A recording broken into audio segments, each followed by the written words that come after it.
Vemos en Alberto Martín Binder un intelectual orgánico comprometido con este quehacer, y en este sentido reconocemos en él un modelo de búsqueda de conocimiento y de compromiso. Vemos a una persona seria, científicamente hablando, y militante e incidente en toda América Latina.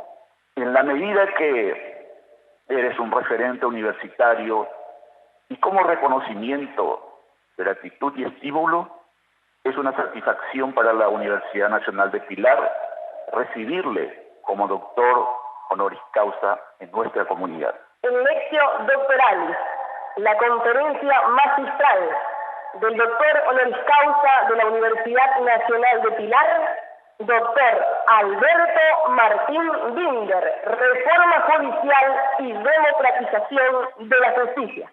Señor rector, vicerrector de la Universidad de Pilar, señores decanos, señores autoridades de la Casa de Estudio, distintas autoridades presentes en este acto, queridos colegas y tenaces amigos de casi 2 décadas,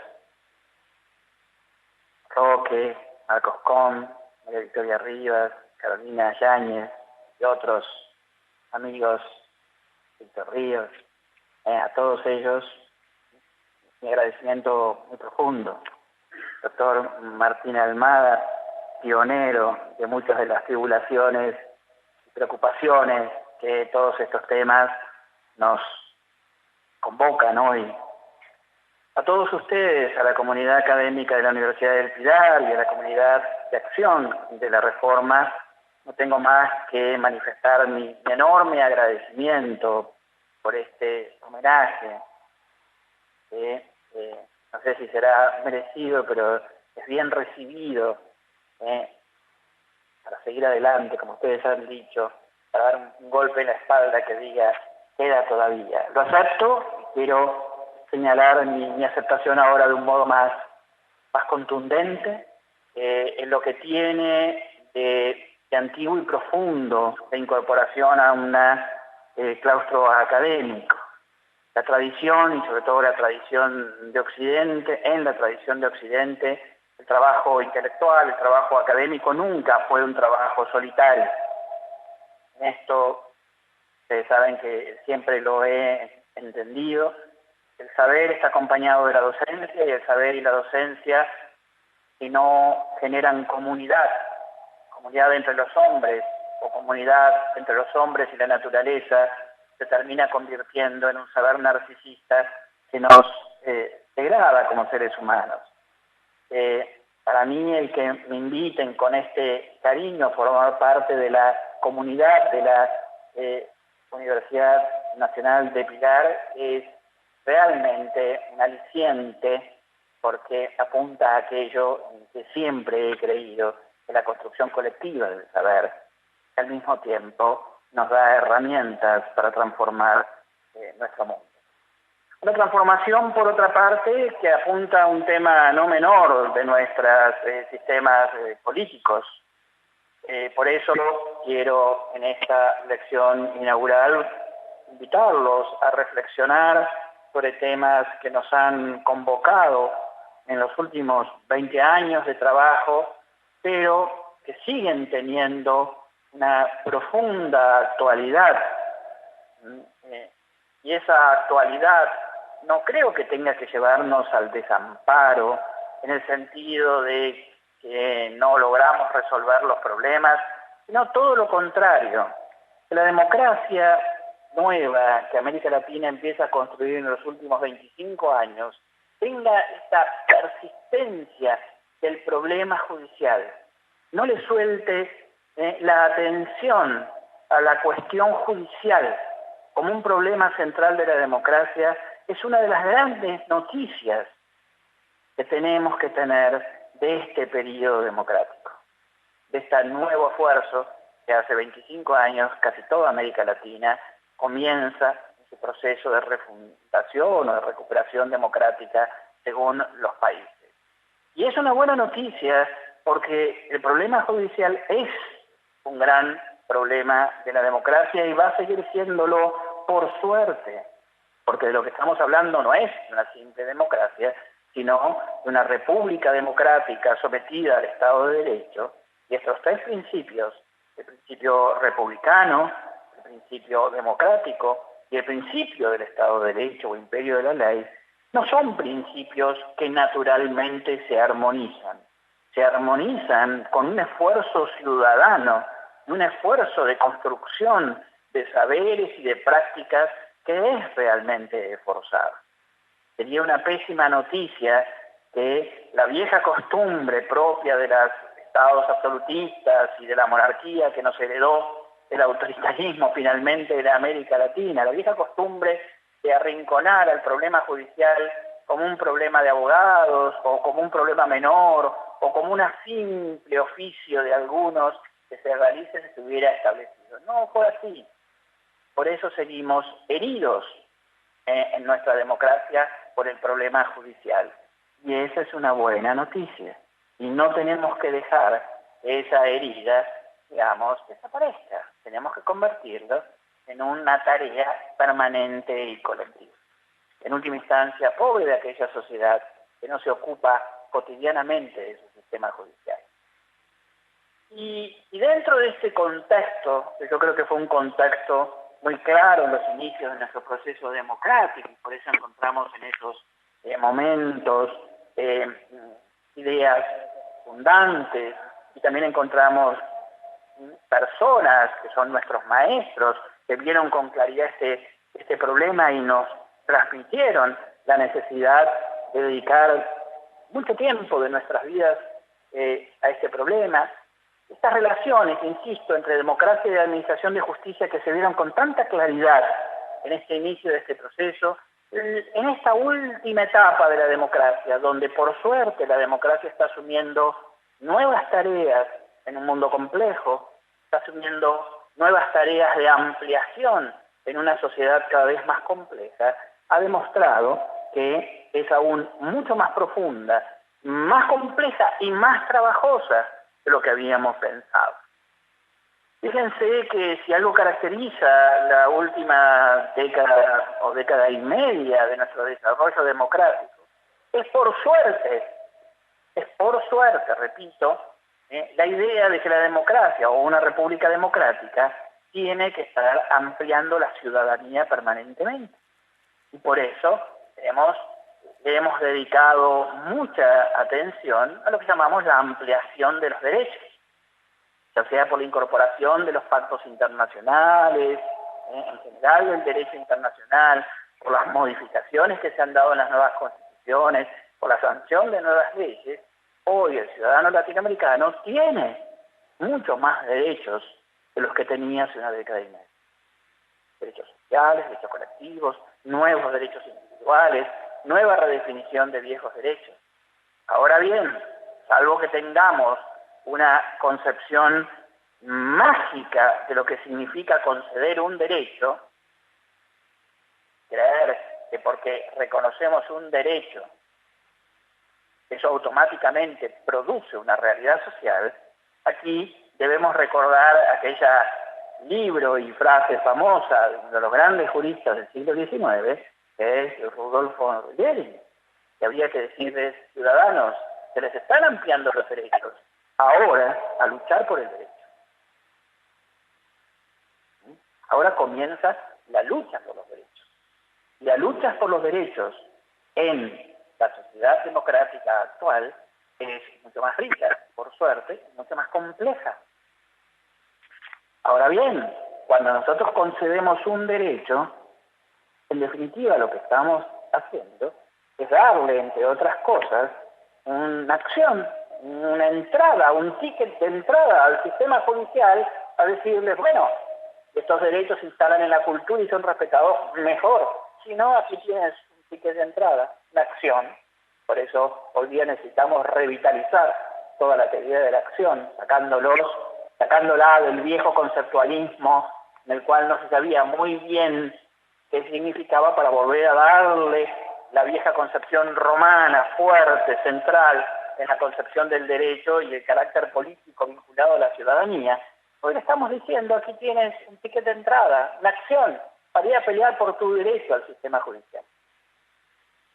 Pero nuestros sistemas judiciales, que no fueron pensados en periodos democráticos, nuestros sistemas judiciales fueron pensados en periodos profundamente autoritarios.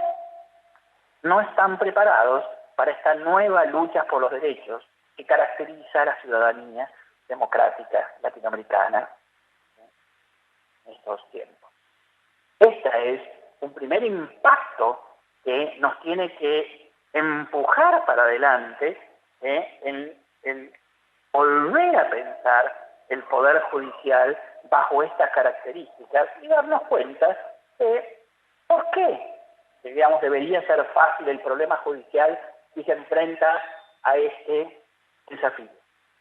Pero hay otra razón más de los vínculos entre democracia y administración de justicia que fueron importantes hace 25 años, pero que hoy día se ven que son más importantes aún. Nuestra sociedad es una sociedad compleja y un proyecto de democracia inclusiva, que no puede ser de otra manera, porque si no deja de ser una república democrática para ser una república aristocrática. Una república democrática es una república inclusiva. Y hacer una democracia inclusiva significa invitar a la mesa de la vida social a sectores que antes estaban excluidos. Y esta es una gran noticia de nuestra democracia. Sectores que vivían por fuera de la vida social, hoy sentimos el imperativo ético y político de decirles, señores, ustedes son dueños de esta sociedad, ustedes son socios de esta sociedad, ustedes tienen todos estos derechos, vengan y participen. No al viejo modo estamental donde yo te incorporaba en la sociedad, pero te decía exactamente en el lugar en el que tenías que estar.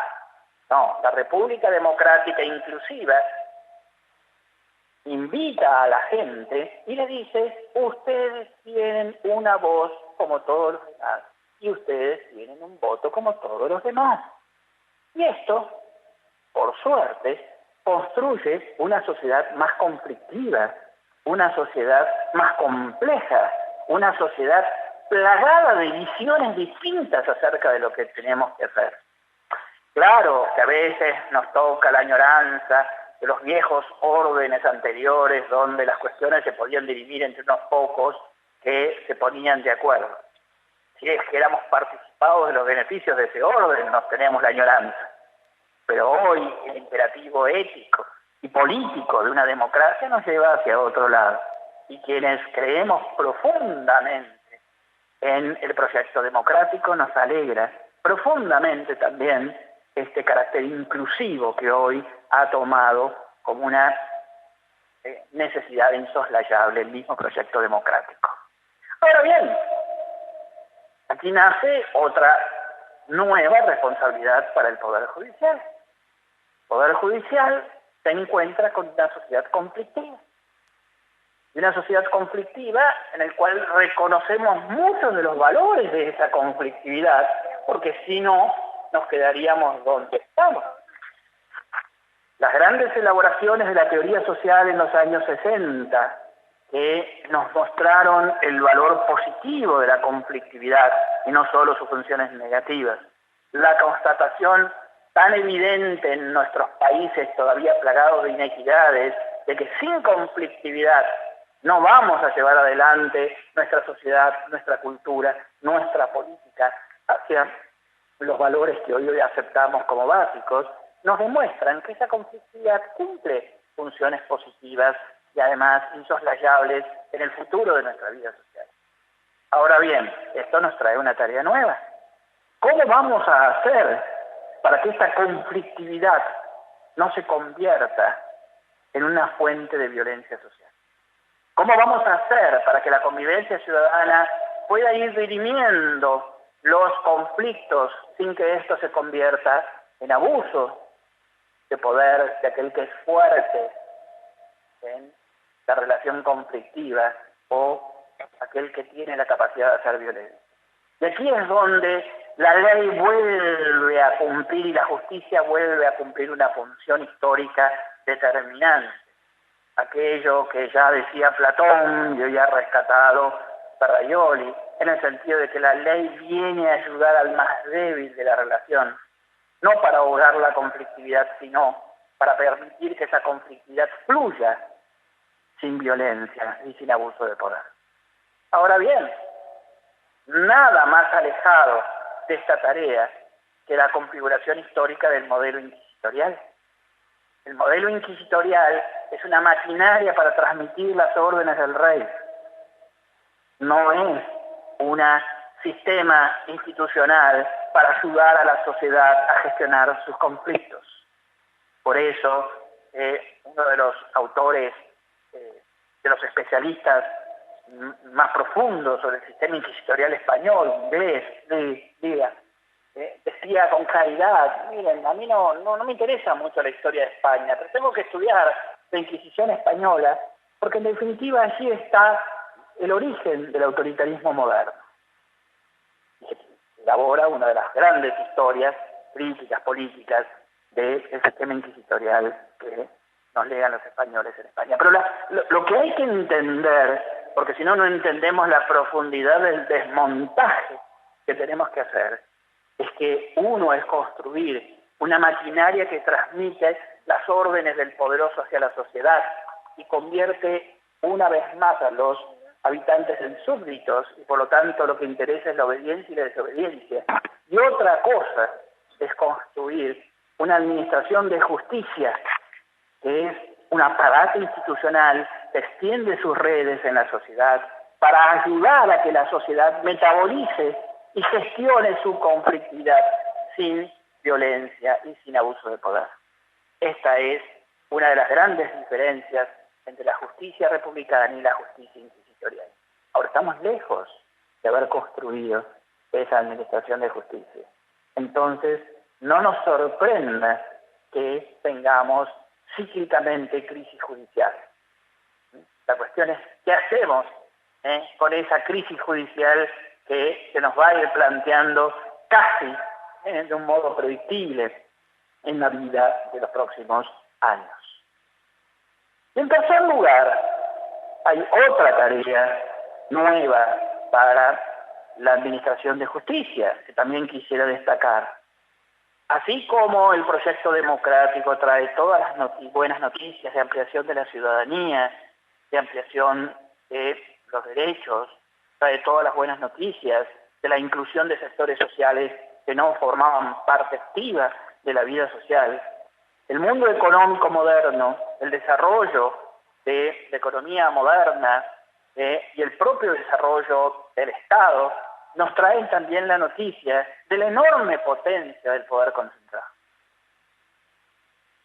Es una realidad que fluye al lado del mismo proyecto democrático de un modo antagónico. Estados que tienen poderes enormes, empresas que tienen poderes enormes. Esto lo sufren todos los países y pone en tensión la concentración de poder y nace esta enorme tarea que es inédita en América Latina, que es la de controlar el poder. Controlar el poder del Estado, controlar a los poderes económicos y sociales que usan el Estado para su propio beneficio y no para la construcción de igualdad. Y resulta ahora que también nos encontramos con una administración de justicia que no fue inventada para controlar el poder del Estado o el poder concentrado económico o social, o el de las mafias. No fue inventada para eso, fue inventada para hacer una maquinaria que transmitiera las órdenes del poder concentrado. Entonces, claro que nos encontramos con un profundo desajuste entre esta nueva tarea del Poder Judicial y sus capacidades reales. Y por último, hay otra tarea que me parece que es central. Como decimos, esta sociedad democrática compleja, esta sociedad democrática súper televisada, en la cual el acceso que tenemos a la conducta del propio Estado, a las conductas de las dirigencias, es quizás más amplia que en ningún momento de la historia, se encuentra con la necesidad de construir nuevos valores. nuevas ideas, no nuevos valores en el sentido conservador, sino nuevos o versiones nuevas de las viejas virtudes cívicas, la tolerancia, el respeto, la buena fe en los negocios, lo que llamábamos los grandes principios del derecho, el cumplimiento de la palabra empeñada, los grandes principios del derecho, no eran nada más que un conjunto de virtudes cívicas que eran aptas para, por ahí, sociedades más simples, pero hoy que necesitan ser reactualizadas en el flujo de la vida social para que podamos administrar la complejidad, muy claro, la complejidad sin caer en sus formas abusivas. Y aquí nos encontramos con la pregunta, ¿cumple el Poder Judicial algún papel en la construcción de estos valores sociales? Yo creo que sí. Cuando Tocqueville, que impacta de la democracia en América, señala que uno de los puntos centrales es la participación ciudadana en la administración de justicia. Él dice, no, sin ninguna duda es una forma inédita, está escribiendo en 1830, digamos, una forma inédita digamos, de participación política a través de los jurados, de otras formas, también el sistema judicial. Pero también dice, es uno de los grandes mecanismos para educar al dueño de esta democracia que es el pueblo. Y así, más allá de la institución propia y específica del jurado, no por eso para desmerecerla, porque ustedes saben que yo soy un convencido y entusiasta juradista, pero ahí queda claro algo que no siempre le hemos prestado atención. La administración de justicia es un gran productor de valores cívicos, de valores de cultura necesarios para la vida social. Los principios generales del derecho que estudiamos en los manuales como algo abstracto fueron el resultado de una larga experiencia construida en los tribunales y en las asambleas judiciales a lo largo de la historia. De muchos tribunales que dijeron, usted hizo un pacto, cúmplala, porque la palabra es para cumplirla. Usted dio la mano, cumple. Digamos, usted hizo tal convenio, hizo tal negocio, interprételo de buena fe, sea buen vecino, sea buen aquello. Todos esos principios son un gran resumen cultural que le van dando base finalmente a la gran cultura del respeto y la dignidad humana.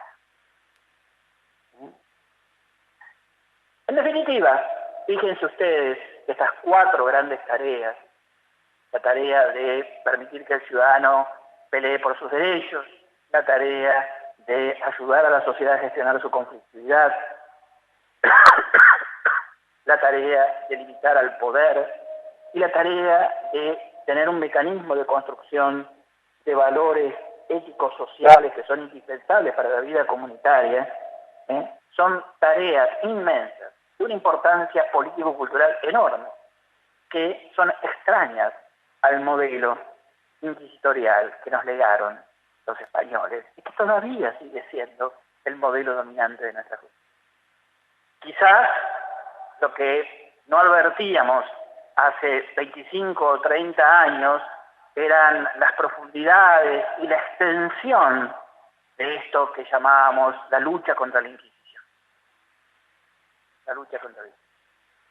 Yo quisiera en estos días, que además son días en los cuales ustedes asisten una vez más a una crisis judicial aquí en el Paraguay, poder reflexionar con ustedes, llamar la atención, cooperar una vez más, mostrando que aquí hay un problema de fondo, que no es finalmente solo un problema de personas, cierto que las personas son las que ponen en vigor las instituciones, sino que hay una tarea más profunda y que, como toda crisis judicial, no hay que dar por sentado que se va a resolver por el lado correcto, porque tanto se puede recorrer este camino generando una ratificación del modelo de sumisión al poderoso y ratificando los meandros y laberintos que vuelven débil a la justicia y por lo tanto la vuelven manipulable, o puede ser una oportunidad, no por eso definitiva, que luego no será completa. Yo creo que nuestros sistemas democráticos avanzan a pinceladas, pero sí una oportunidad para torcer un poco más el rumbo del tipo de justicia que digamos y que no es una justicia apta para responder a las nuevas necesidades de nuestra democracia. En el caso específico de la justicia penal, en el cual se ha avanzado en Paraguay, se ha retrocedido, se ha vuelto a avanzar, se vuelve a retroceder y hoy están discutiendo de nuevo, algo que es normal, uno tiene que estar revisando permanentemente sus sistemas judiciales, no es nada más que un caso específico de este proceso de democratización de la justicia, que no hay que banalizarlo, sino cada día profundizarlo más. Por raíces históricas, por esa formidable tradición que nos legó Beccaria, que hizo nacer nuestra disciplina con un magnífico panfleto político, como es de Lidia de Lepena, no es ningún trabajo teórico, es un magnífico, como se llama, manifiesto político hecho por los liberales italianos que estaban luchando justamente por la República. Quizás por esa tradición, quizás porque es la cara más visible de la justicia, hizo que buena parte de estos problemas arrancaran en la justicia penal. Y ahí también hay instituciones básicas, instituciones que hoy día se ha demostrado que no solo eran instituciones certeras, sino que se fueron complejizando con el transcurso de los años y hoy nos generan tareas más importantes. Me parece también me parece necesario decir esto para que no se prodigen reformas apresuradas, para que no se prodigen reformas hechas desde la experiencia tramiteril del abogado, sino que se comprenda que cada vez que estamos hablando de la justicia penal, al igual que la administración de justicia, estamos hablando de problemas políticos. Y después se resuelven en temas funcionales, sí, pero siempre estamos hablando de un trasfondo político funcional de importancia. La primera intuición específica propia de la justicia penal fue que no podíamos ingresar, que si pretendíamos ingresar a las nuevas democracias, no teníamos los instrumentos necesarios para enfrentar la criminalidad de un modo democrático. Hoy, después de, en mi caso personal, casi 30 años de trabajo, debo decir que todavía no los tenemos. Todavía no hemos encontrado el modo como enfrentarnos al problema de la criminalidad con eficiencia y con instrumentos que sean democráticos y republicanos. Esto no quiere decir que muchas de las cosas que hemos hecho tenían sentido y nos han ido preparando mejor, pero no hay nada peor que ocultar un problema. Hoy todavía, esto me parece uno de los grandes desafíos, no hemos encontrado ni las tácticas, ni el desarrollo de las políticas, ni la disposición de las instituciones para enfrentar con eficacia el problema de la criminalidad. Y mientras tanto, la criminalidad se ha ido volviendo más compleja y ha avanzado bastante más rápido que el modo cansino como nuestras instituciones lo hacen.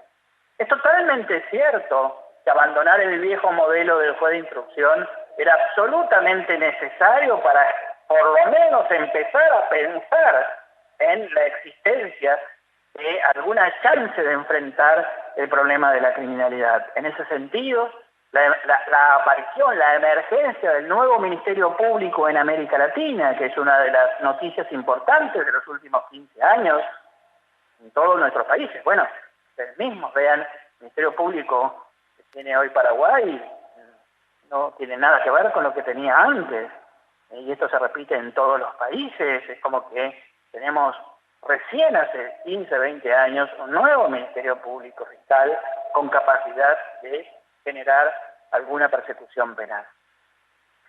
Pero esa idea de generar esta institución, de acabar con el modelo del juez de instrucción inquisitorial, rápidamente se notó que no alcanzaba.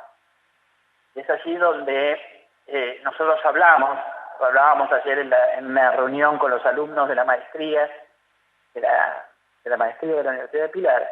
Ahí aparecen lo que nosotros llamamos los problemas y las reformas de segunda generación, donde al mismo vemos que si no se interviene profundamente en el modelo de organización de la justicia, las reglas nuevas, las reglas procesales nuevas, son rápidamente reconfiguradas hacia el viejo modelo. Porque los operadores judiciales, nosotros los abogados, solo sabemos trabajar por ahora en el modelo inquisitorial. Y cuando nos dejan sueltos, los llevamos de nuevo por ahí, con grave daño para la sociedad.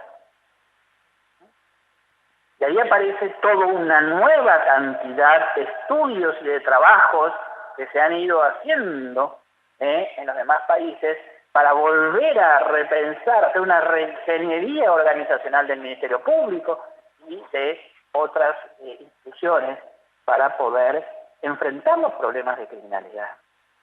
Digo esto porque la tendencia luego a estar discutiendo el artículo 220, el 315, el 144 del Código Procesal nos van a solucionar las cosas, la tendencia a generar presunciones legales que luego en la práctica cumplen una función totalmente distinta, la tendencia a prestarle atención a pequeños detalles que luego no van a tener una importancia en el funcionamiento real es muy grande, porque es una huida hacia esos problemas para no enfrentar el problema que tenemos que hacer.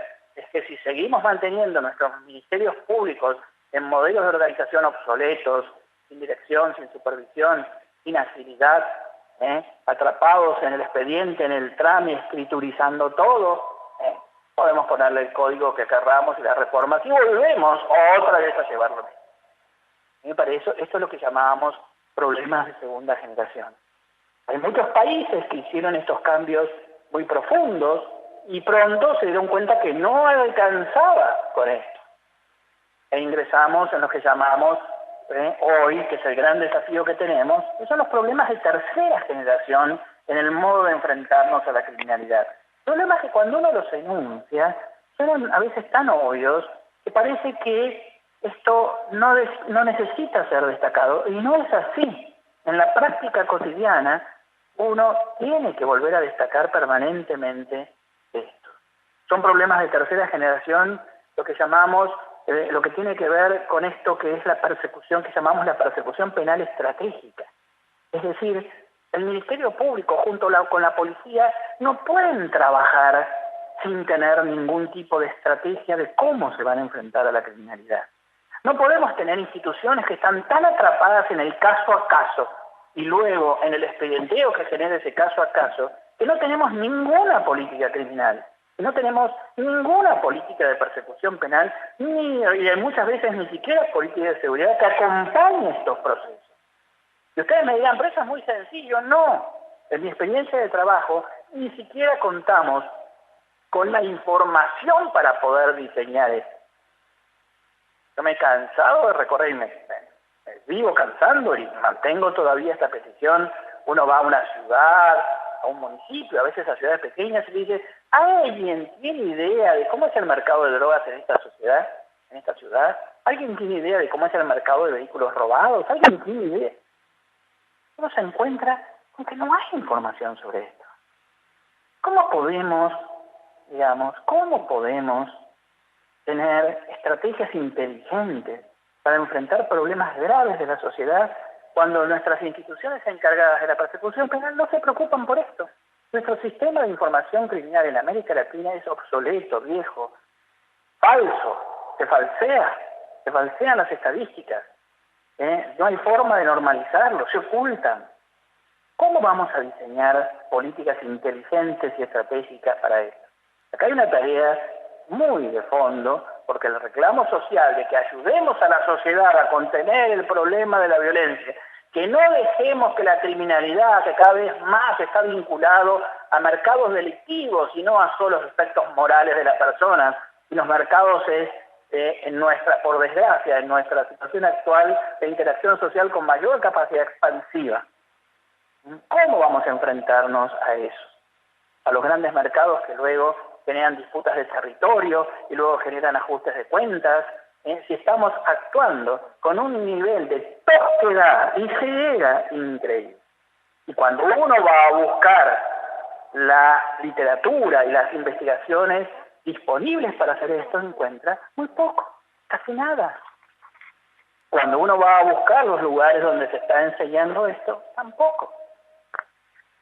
Entonces no hay misterio alrededor de esto. Otro desafío de los desafíos de tercera generación tiene que ver con las víctimas.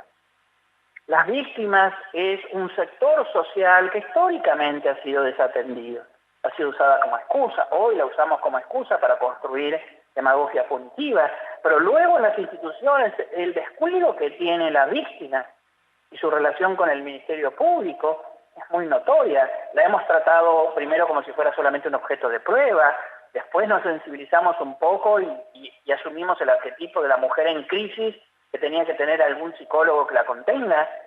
Luego empezó a aparecer este fenómeno enorme y terrible que hay que estudiar a fondo y responder con energía, que es la violencia de género, la violencia doméstica, y ya nadie pudo hacerse el desatendido, pero nuestras instituciones están todavía poco preparados. Y recién ahora se está tomando conciencia que la alianza entre el Ministerio Público y la víctima debe ser una alianza profunda que atraviesa toda la institución y que las relaciones de cooperación entre víctimas y fiscales deben ser profundas, desde la cotidianeidad de la orientación, la protección, la asistencia, el trabajo en conjunto, hacia las reglas procesales que permiten que lleven adelante los casos en conjunto. Este es otro desafío respecto de los cuales tenemos mucho que trabajar todavía, y también nos encontramos muchas veces con una literatura procesal que sigue pensando que la víctima introduce venganza o que la víctima introduce intereses económicos y crematísticos, literatura vieja que no tiene nada que ver con las exigencias de la sociedad actual y con el respeto a el daño que se ha causado a ese sector social victimizado. Me parece ahí también que tenemos un desafío muy grande. Y el tercer desafío de esta gran intuición de que no teníamos los instrumentos adecuados para enfrentar los problemas de criminalidad tiene que ver con nuestro sistema de penas. Vivimos discutiendo que aumentemos las penas, que no aumentemos las penas, y en la realidad de nuestro funcionamiento, nuestro sistema de penas está abandonado. La cárcel está abandonada a la buena de Dios en su gestión carcelaria. Por suerte ahora han establecido ustedes, de un modo ejemplar, nuevos mecanismos de control de la tortura carcelaria, digamos, y otros aspectos de la indignidad carcelaria, pero la tenemos abandonada en la gestión carcelaria. Y además, la tenemos abandonada porque está sobrepoblada, porque son lugares absolutamente sin ningún tipo de proyecto sobre las personas que están encarceladas. La verdad, en las actuales condiciones, muchas veces matarlas sería un acto de piedad. Pero si la cárcel está todavía, hace que la muerte sea un acto de piedad, esto nos marca la profundidad de la crisis carcelaria, pero no sabemos todavía cómo resolverlo. Esto es un esfuerzo enorme al trabajo intelectual, al trabajo humanista. Las condiciones carcelarias han avanzado mucho más por una Concepción Arenal, un Montesinos, un Howard, los grandes humanistas que dijeron esto, no podemos hacer esto en una sociedad humana, que mucho más porque los trabajos teóricos se han hecho a veces los criminólogos. Pero bueno, tenemos que conjugar estas dos vertientes, la humanista y la teórica, pero al mismo tiempo estamos cometiendo un error muy grande porque no le estamos prestando atención al gran sistema de penas en libertad. Por eso la sociedad se desespera.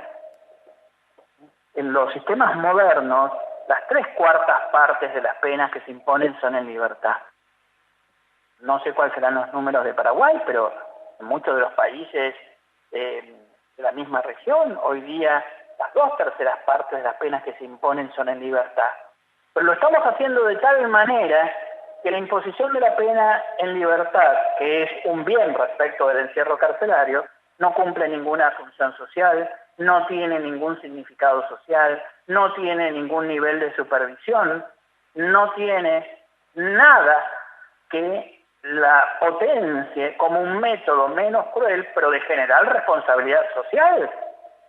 Porque la finalidad de todo lo que hacemos no es construir una sociedad asustada del poder penal, sino construir una sociedad responsable que se haga cargo de cuando le causa daño al otro. Este es el principio fundante de una sociedad fraterna y responsable. Cuando le causaste daño al otro, hay que hacerse cargo de ese daño.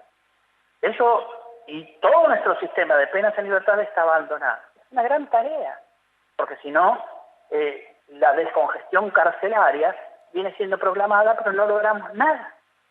Y los jueces, muchas veces también por abulia, por desidia o por debilidad moral, no tienen ningún problema en mandar a la cárcel a una persona aún sabiendo que va a tener que dormir en los pasillos y no va a tener comida.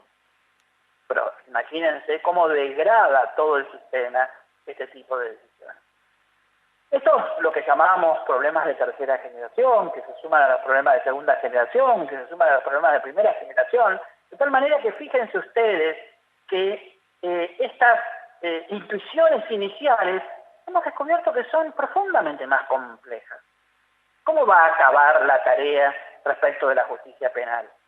Porque hemos hecho un código, 10 códigos, porque hemos hecho leyes del Ministerio Público, porque esos fueron pasos necesarios. Pero hoy se necesita avanzar en profundidad. Es el acusador el que tiene que probar y que no me van a condenar si el acusador no prueba. El juez es custodio del principio acusatorio en ese sentido. Son ideas simples, ideas básicas, que la humanidad empezó a construirlas hace miles de años. No son ideas de ahora. Pero no teníamos ese juez en América Latina. Y lo hemos logrado construir sacándole todas esas tareas. Pero en poco tiempo pasó otra vez lo mismo. ¿Qué es lo que descubrimos? Hicimos un montón de investigaciones en cada uno de los países y nos dimos cuenta que ese juez que lo habíamos liberado de muchas de las cargas, él mismo se enredaba en otras y terminaba preocupado por los trámites, tenía miedo de ir a la audiencia oral, y lo que habíamos pensado que era el nicho natural del juez, que es la sala de audiencia como el lugar donde el juez es juez y donde la ciudadanía lo ve como juez y entiende el rol del juez y se construye el papel social del juez, eso era destruido por los mismos jueces y por los mismos abogados, porque no sabíamos, no entendíamos la oralidad, no hemos aprendido a litigar oralmente todavía. Esto generó una nueva preocupación, que también aquí llamamos reformas de segunda generación, que tiene que ver con el hecho de acentuar los cambios organizacionales que permiten que el juez trabaje solo y exclusivamente en la sala de audiencia. Y que al mismo tiempo esto implique una profunda oralización de todo el proceso penal, no solamente de su etapa final, del juicio, de su etapa plenaria, sino de toda la etapa preparatoria, cambiando inclusive muchas de las doctrinas que habíamos recibido del sistema mixto, para que la comunidad jurídica aprendiera a litigar en materia oral y defendiera la oralidad. Esto es un proyecto trunco todavía no hemos logrado, se han dado avances, pero no hemos logrado que la comunidad jurídica defienda el litigio oral como su modo de trabajo. Se siente incómodo y además tenemos la desgracia que todavía la parte más importante, más extensa de la administración de justicia, que es la justicia civil, la oral, la no penal, no solo no se ha oralizado, sino que hace una especie de culto el formalismo, el escriturismo, la falta de litigio, generando una aberración de la cultura jurídica y de las habilidades del abogado. Pero muchos países trabajaron en esto y lograron hacer avances importantes. Y de esa manera el juez fue ocupando el lugar que debía ocupar. Pero eso también planteó problemas de tercera generación. Esto es muy importante porque Paraguay no entra de lleno en los problemas y en las soluciones de segunda generación. E intenta y retrocede. Se queda instalado en la primera generación de problemas y ahí comienza un proceso de burocratización que es ineludible. Por eso yo creo que acá en Paraguay hay que retomar claramente la agenda de segunda generación y sumarle los problemas de tercera generación. ¿Cuál fue la agenda de tercera generación respecto de los jueces?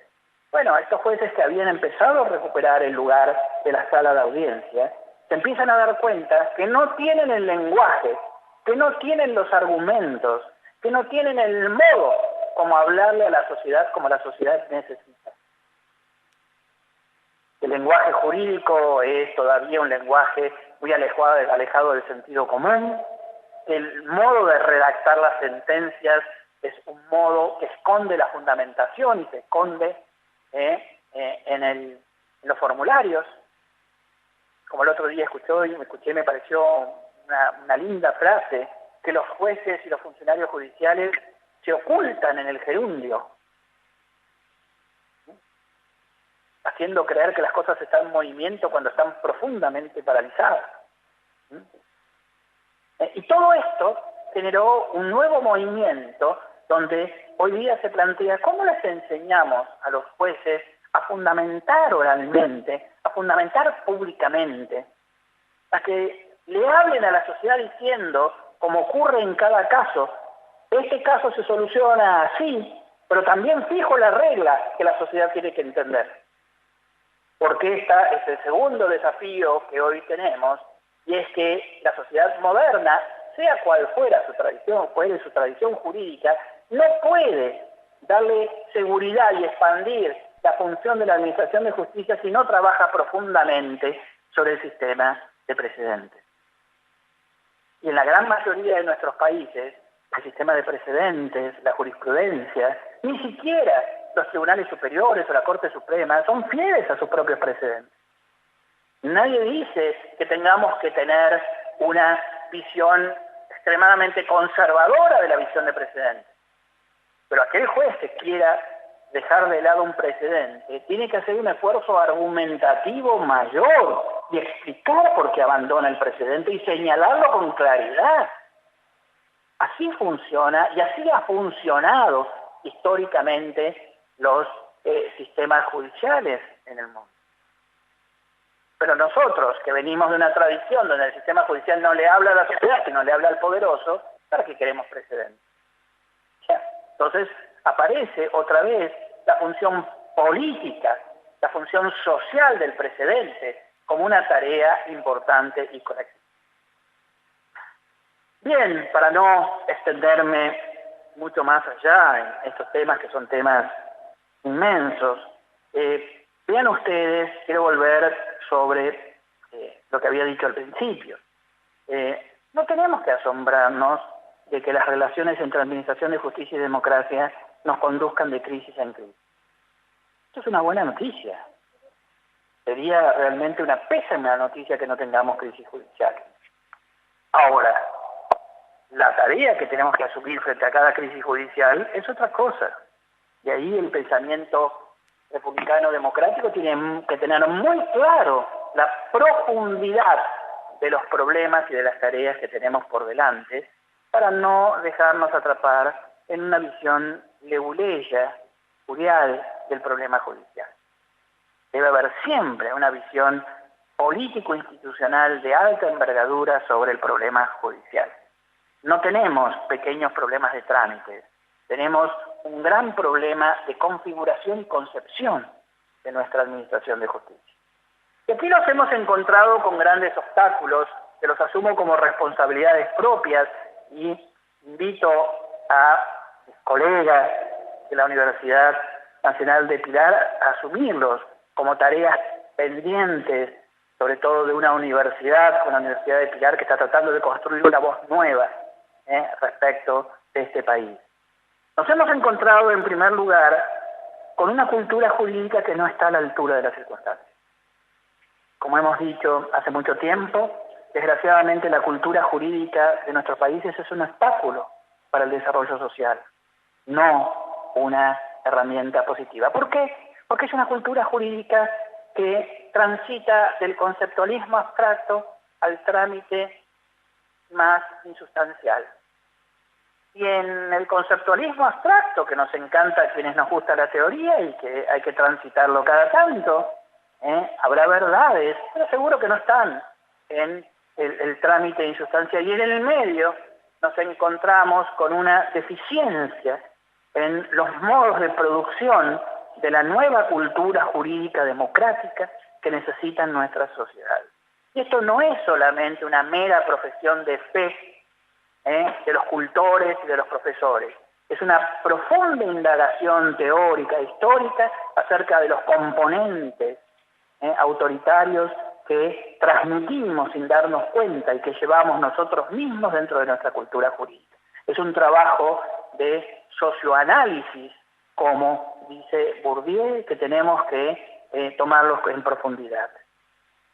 Y debemos asumir que esto implica también una renovación de conceptos, una renovación de enseñanzas, una renovación de nuestra forma de estudiar, de transmitir, de discutir, que es una de las grandes tareas de las escuelas de leyes en estos tiempos.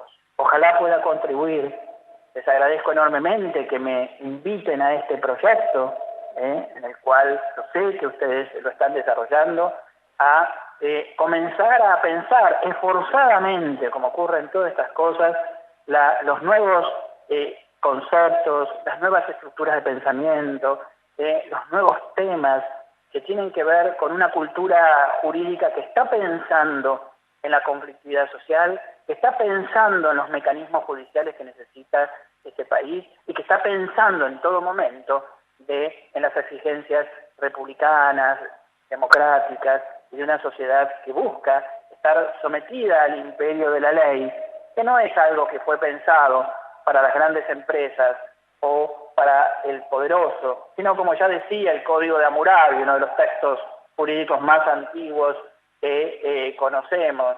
En una de sus fórmulas decía: pongo estas reglas aquí en esta piedra en el medio de la plaza, para que la viuda y el huérfano, arquetipos del débil en la cultura oriental, pueda venir aquí y señalar: aquí está mi ley. La ley se dignifica porque es la ley del más débil, y el sistema judicial es el sistema institucional que nos permite poner coto a los privilegios y generar esto que en última instancia va a ser la mayor alegría, cuando un ciudadano vulnerable, pobre, sin recursos pueda decir: ahí está la justicia y esa es mi casa y es la morada del hombre digno. Muchas gracias.